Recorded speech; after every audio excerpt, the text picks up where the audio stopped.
इसीलिए तुलसीदास जी कहते हैं कि मम हृदय कंज निवास कुरु कामादि खल दल गंजनम।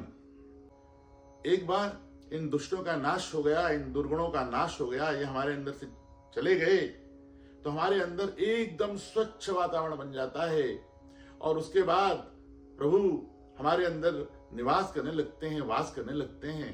और जैसा कि हमने कहा कि एक बार प्रभु हमारे अंदर निवास करने लगे, हमारे हृदय में निवास करने लगे, तो अपने आप ही एक अथाह प्रेम हमारे अंदर प्रभु के लिए प्रकट हो जाता है। प्रेम से अपने आप ही हमारे अंदर भक्ति आ जाती है और भक्ति से अपने आप हमारे अंदर विश्वास आ जाता है। और जब हमारे अंदर प्रेम, भक्ति, विश्वास प्रभु के प्रति आ जाता है तो अपने आप ही ऑटोमेटिकली समर्पण की भावना आ जाती है। और जब हम बोलते हैं कि हम अपना मन, अपने आप को पूरी तरीके से भगवान के चरणों में समर्पित कर दें, उसका अर्थ यह है कि हम ईश्वर इच्छा को अपनी इच्छा मान लें और जो भी हमारी जिंदगी में हमारे साथ होता रहे हम उसे स्वीकार करते रहें और हमारे जीवन काल में जो भी हानि लाभ है हम उसे ईश्वर इच्छा मान के स्वीकार करते रहें।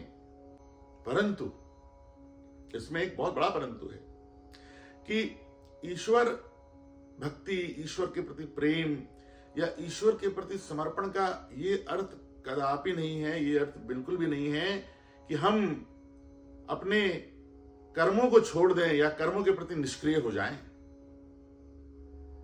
एक गृहस्थ के लिए कर्म बहुत महत्वपूर्ण है, बल्कि कर्म तो सबके लिए महत्वपूर्ण है। तो हम भगवान से ये प्रार्थना करें कि हे प्रभु, जो आपके लिए हमारे मन में प्रेम आया है, भक्ति आया है, वही भक्ति भाव हमारे कर्मों के लिए भी आ जाए हमारे अंदर। हम अपने जो भी कर्म करें, चाहे हम अपना सांसारिक कर्म हो, अपने हमारे व्यवसाय से संबंधित हमारा कोई कर्म हो, समाज से संबंधित कोई कर्म हो, हर कर्म हम भक्ति भाव से करें।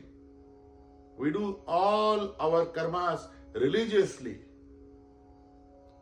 कहा गया है कि कर्म ही पूजा है। और तुलसीदास जी भी कहते हैं श्री रामचरितमानस में, कहते हैं कि कर्म प्रधान विश्व रचि राखा, जो जस करहि सो तस फल चाखा। अर्थात ये पूरा विश्व ही कर्म प्रधान है, कर्म पर टिका हुआ है, तो जो जैसा कर्म करेगा उसको वैसा फल मिलेगा।